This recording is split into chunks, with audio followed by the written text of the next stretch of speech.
this is a place where they want to come and have holiday during winter, but I know they have resources because the homes are so huge and humongous. I mean, really.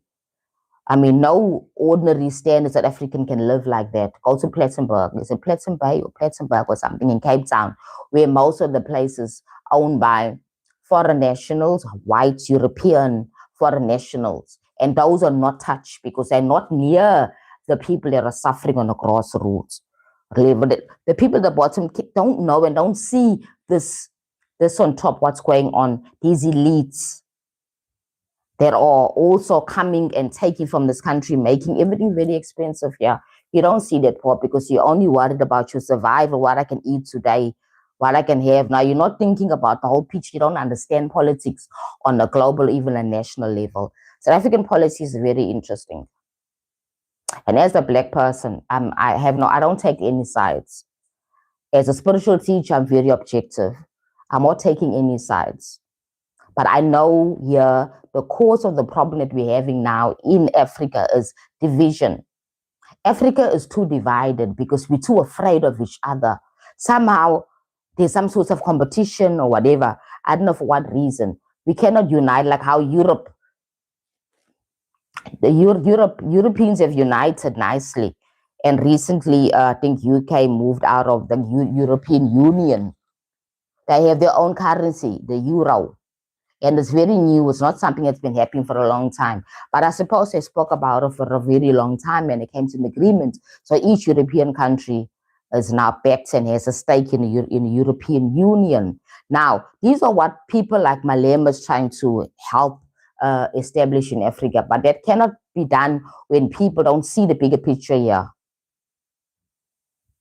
Divide and conquer. When you divide and conquer a continent, you can control that continent very well. You can own that continent.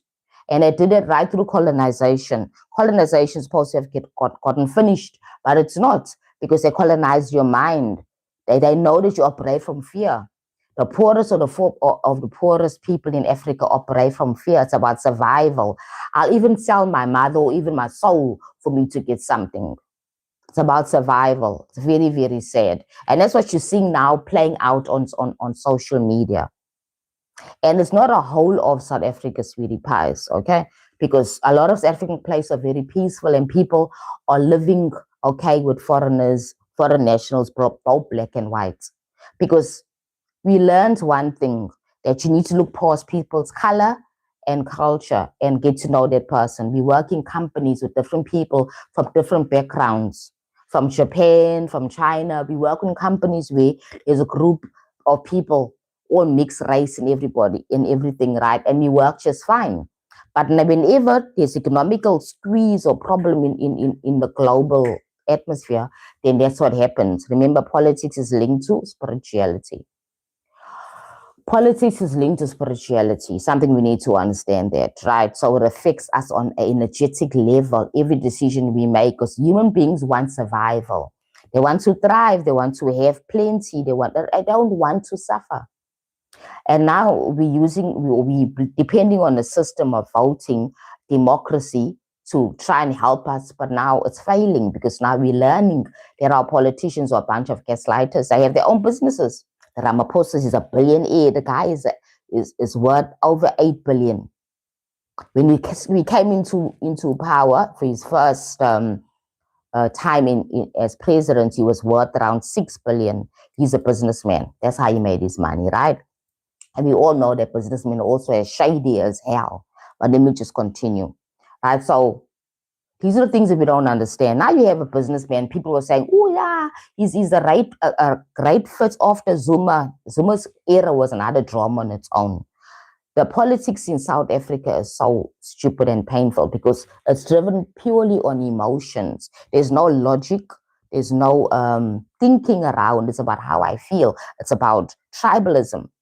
Tribalism is very ripe in South Africa. Okay, there's nothing wrong with people being proud of their tribes. Nothing wrong with that.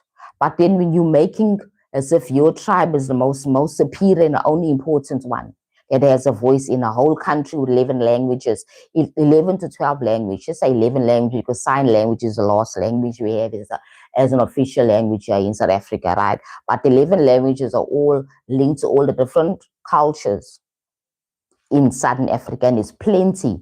There's Pedi, there's Sotho, there's Tswana, there's Shangaan, you name them, there's so many others.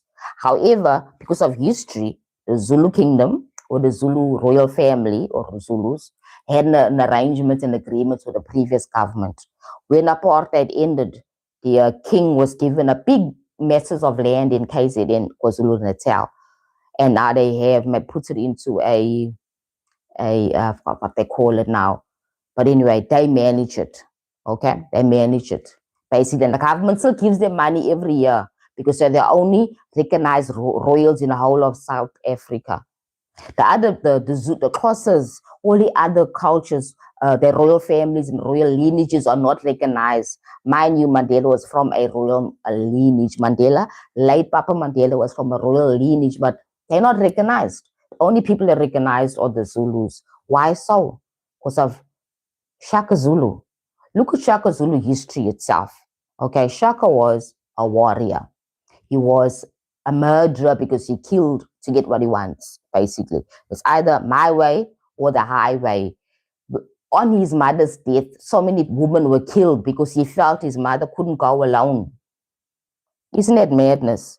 That guy's history is so full of blood, but then again, I have no issue with that, right? Because it's just history and we were not there. And at that time, it was normal for people to be so violent. It was the status quo of the world globally. You understand? We had European tribes also fighting with violence in their areas as well. So at that time, that's how it was. It was about violence to control and dominate. Now it's money and power. Money goes with power. Then you need to be more violent for you to control people who are afraid of you. That was your power. Now it's money. Now people like all the modern billionaires and trillionaires that are there now have more power because of money, but they cannot even fight. Because if it was an old system, they wouldn't even survive. They won't have any power because you see how it changed. It changed that way. So at that time, it was a violent time and everything was done by violence. And it was status quo. It's how it was. I will not criticize, but I can comment because I am South African and I can comment. But my question is, why is only one royal family recognized and the other, just say other 10 royal, cultures their royals are not recognized, but they do have royals there as well. As I said, Mandela was from the, we call it royal, he was like, what do they call them? Chiefs that controlled the areas. You understand? That's how it is.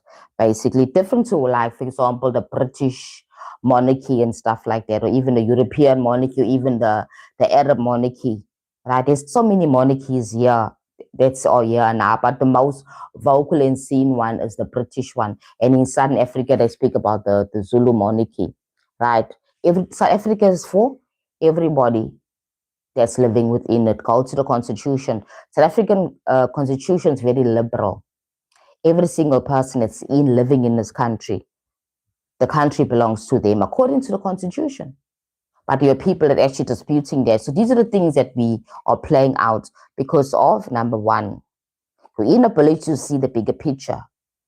The inability to see bigger picture because you want to hold the power for yourself and make yourself powerful because you want to be recognized as the most powerful tribe, whatever it may be. You understand the most important that now you will now represent South Africa. Now you're busy telling foreigners must go and all those things. What about other people living in this country? Don't they have a say as well? Because crime is affecting every single person, not only one group of people. Crime should be dealt with by the government, not vigilantes. You cannot be telling the government because you voted them, you gave them the control. You gave them your vote. That's why voting is very, very sketchy. When most people vote, they don't know what they're doing. The power that you're handing over. And the funniest thing now with the last elections,